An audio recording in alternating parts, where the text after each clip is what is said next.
For as long as humankind has been able to think, we have desired to push the limits of our understanding of the world.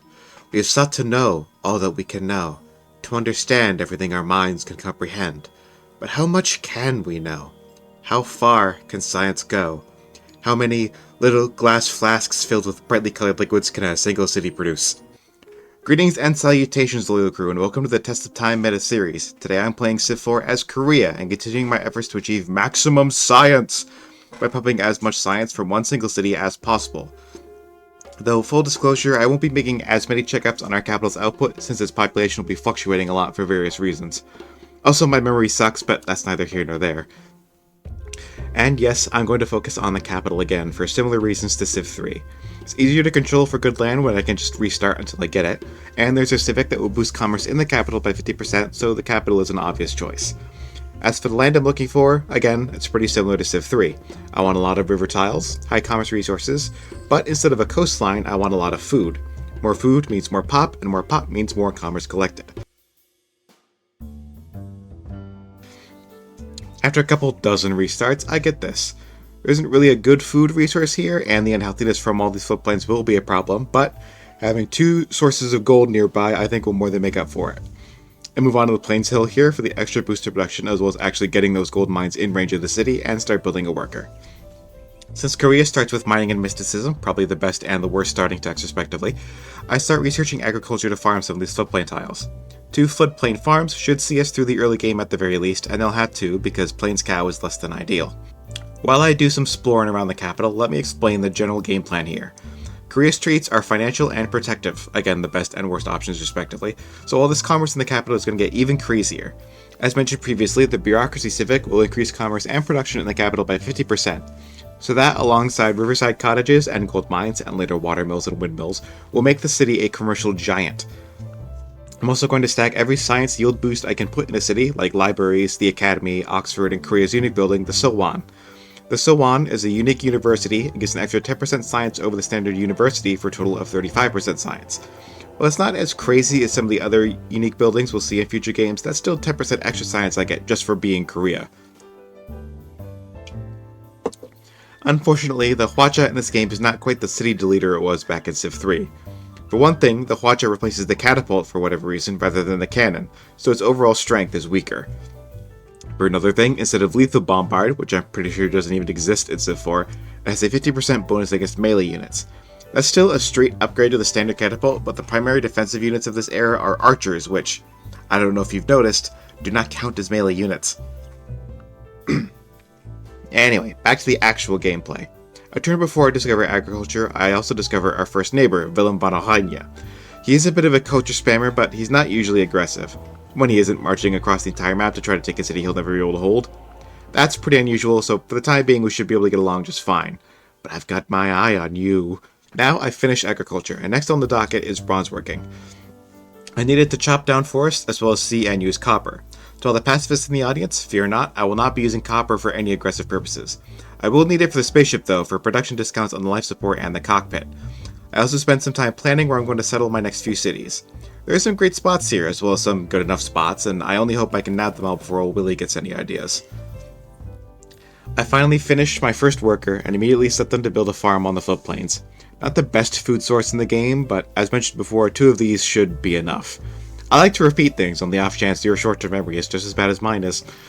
After building a worker and planning out some more settling spots, I finally start building my first settler. Well, technically this is my second settler, since my first settler was the one I used to found soul, but this is the first settler I've built because the first one I got for free at the start of the game. You see, bronze working is done, and I immediately decided to switch into the civic that bronze working unlocks. Don't look at me like that, I'm not the one who made it as OP as it is in this game. I start researching the wheel, because where we're going, we will most certainly need roads. I'm going to need them if I want to connect any resources that are not next to a river, such as this copper I discovered within Seoul city limits. Granted, I'm not going to road up that copper for a while, because as soon as I do, I'll lose the ability to build warriors, which are a nice cheap way of defending my cities and boosting happiness once I get to monarchy. Once the wheel is done, I proceed to pottery for granaries, and the linchpin of this strategy, and relates to for gameplay in general, cottages. Planting these little guys next to a river will proc the financial trait, tripling the commerce each tile starts with. If that sounds good, hang tight because they will actually grow and increase in yield as the game progresses. That will have to wait a little bit though, because I need a little prep before I'm ready to cottage up. First of all, I need to finish this settler and get it where it needs to go. I settle my second city, Pyongyang, on the coast to the west here, and immediately have it start building a monument. The one advantage of starting with mysticism is I get a cheap way to add some culture per turn to new cities so they can expand their borders. I finished watching that one scene from 1990's Ghost on loop and finally understand how to make containers out of clay. Patrick Swayze unfortunately continues to remain elusive. With this newfound knowledge, I have Seoul start building a granary so when its population decreases subtly in an event that corresponds with a construction project finishing, it will recover faster. I also decided to start learning how to fish, so Pyongyang will have its own reliable source of food, and then queue up animal husbandry so I can improve these cows as well as hopefully find some horses. Not like I'll ever end up using them, but I would like the option at the very least. Since this worker is done building some farms on these floodplains, I decided it's time to actually tap the literal gold mines to the north here. Fishing finishes free searching, and I meet two more of my competitors on this rock, Sitting Bull of the offensively generic Native Americans, and Surya Varman of the Khmer. Thankfully, Sitting Bull isn't very aggressive, at least militarily. He's an absolute bastard with his spies, and Surya Varman is pretty far away. Animal husbandry also finishes, and I don't have any horses in my lands already. Not only that, but I don't see any sources that are easily grabbable in the future. Sorry, little Timmy, looks like you're not getting that pony for Christmas this year. Or ever. Seoul's finally done with its granary, so it's time to get my third city out. In the process, I meet Isabella, who could be an issue since she's pretty fanatical about her religion. Thankfully, she's also very far away, so even if she does get busy, she won't be much of a nuisance. I also research writing, which is our next big scientific power spike.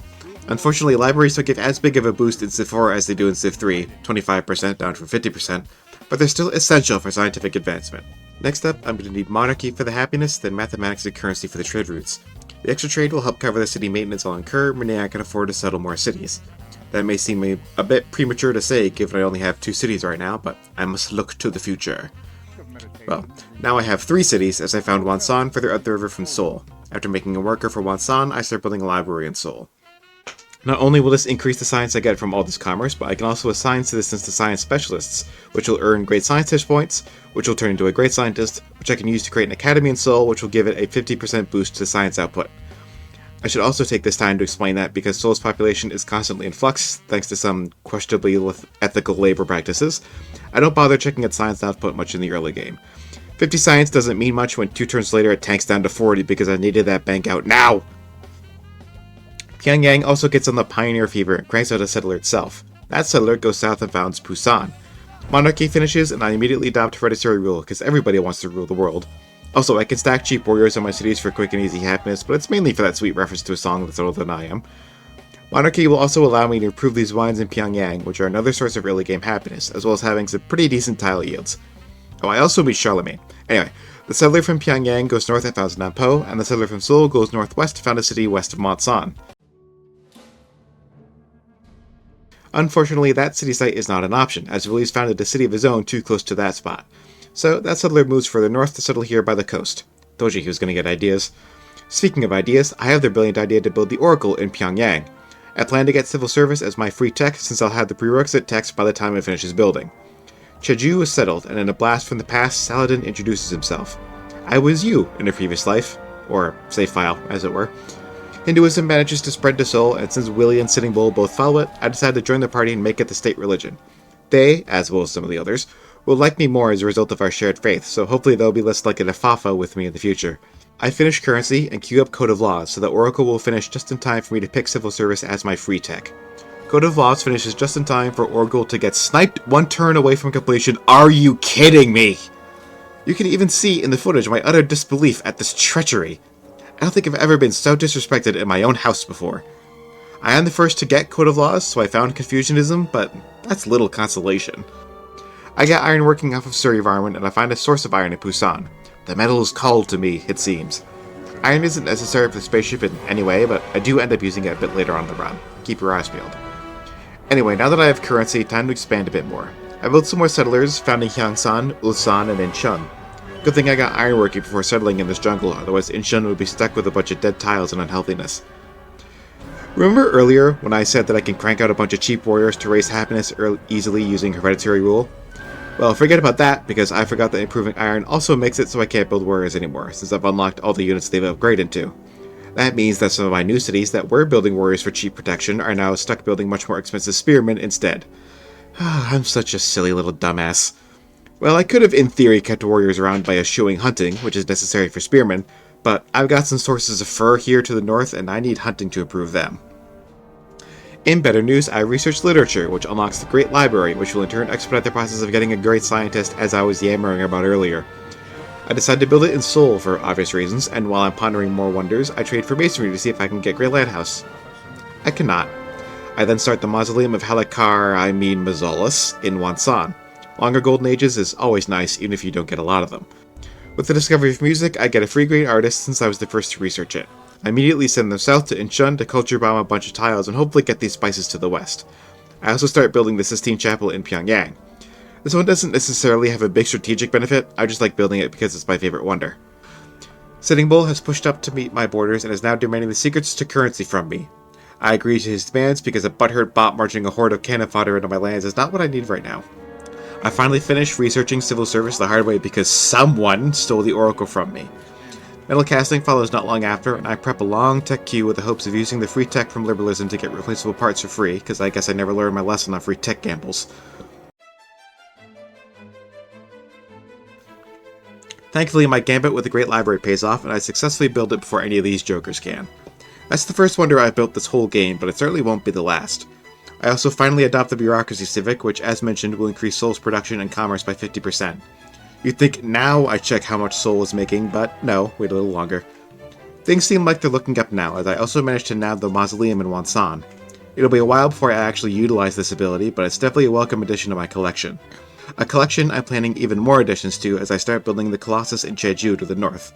This won't benefit Seoul at all, but it will improve all of my coastal cities, which I have a fair number of. I've got feudalism now, so now I can build longbows to protect my cities instead of just these flimsy archers. On top of that, the Great Library continues to pay off as a great scientist emerges in Seoul, and I immediately create an academy in Seoul. This marvelous building will increase the science in Seoul by a further 50% on top of all the other bonuses that are already present.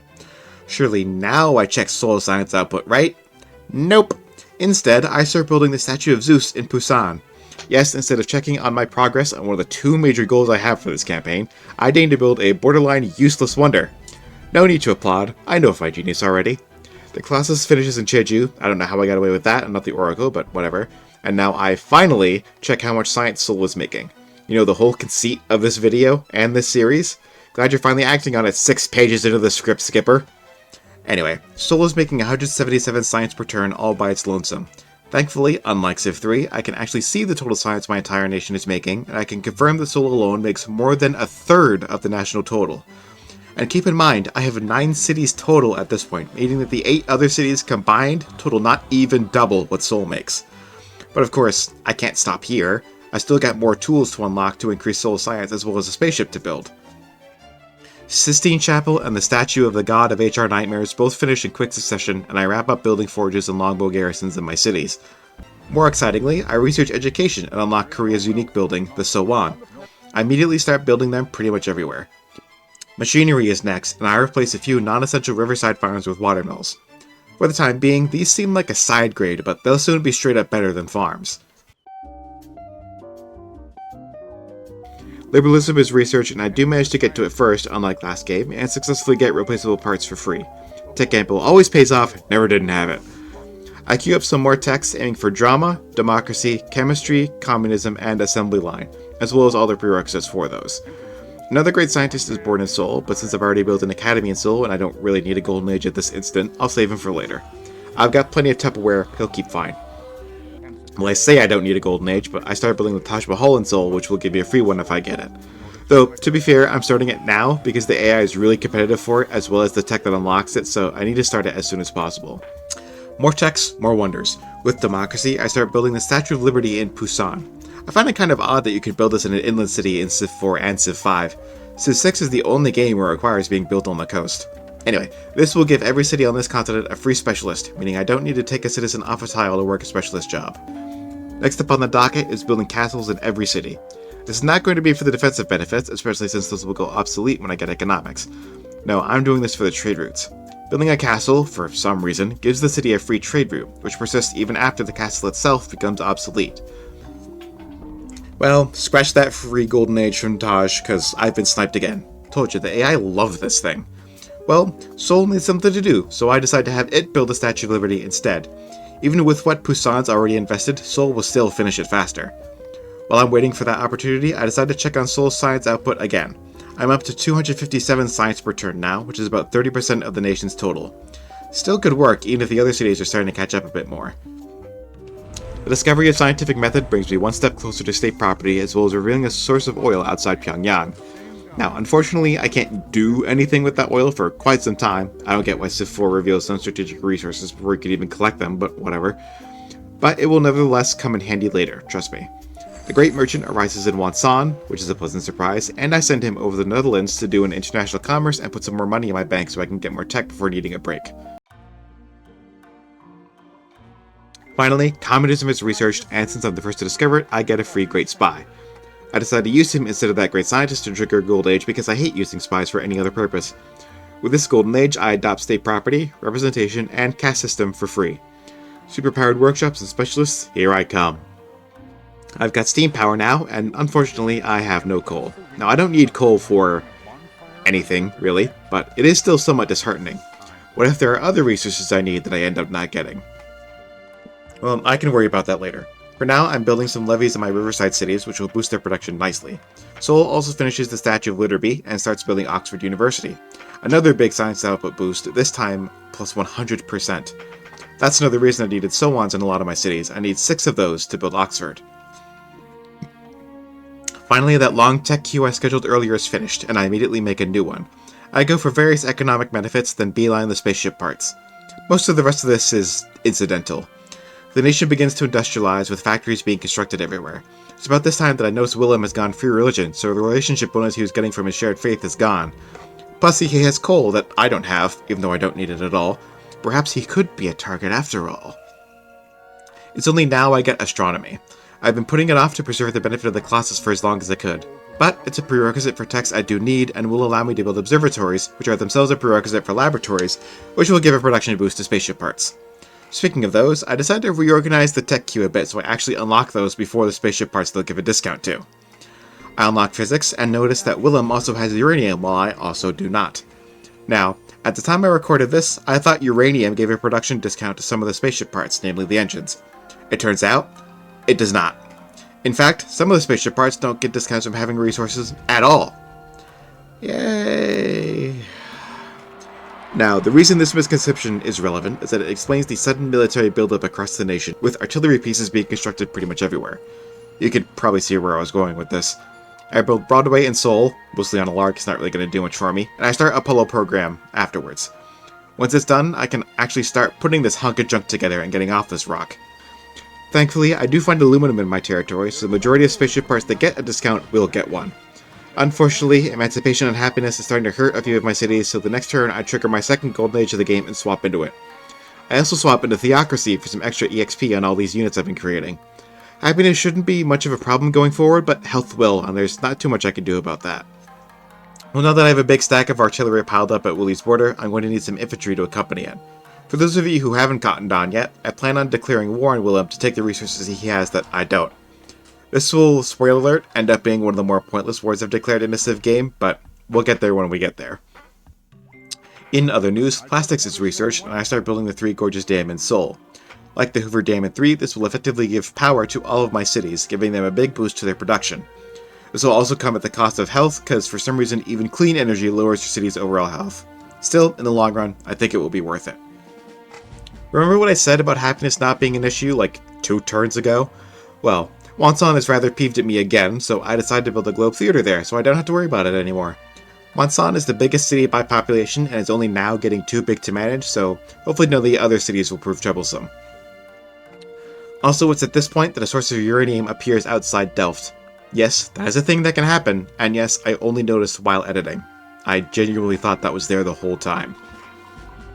The Three Gorges Dam is taking quite a long time, but mercifully I remember I have a great engineer who's been sitting in Seoul for a couple dozen turns. I use him to rush the dam so that it finishes the next turn. Same turn, the superconductors finishes researching, so I can start building laboratories everywhere. Not only will they give plus 25% production towards constructing the spaceship parts, but they'll also give some extra science. Now I've got a pretty good sized stack sitting on the Dutch border, and I decided to look around to see if anyone will join me against old Willie. Unfortunately, no one will. Guess him going into free religion doesn't change all that much. Nevertheless, I pounce the next turn, and not long after that, I take Delft.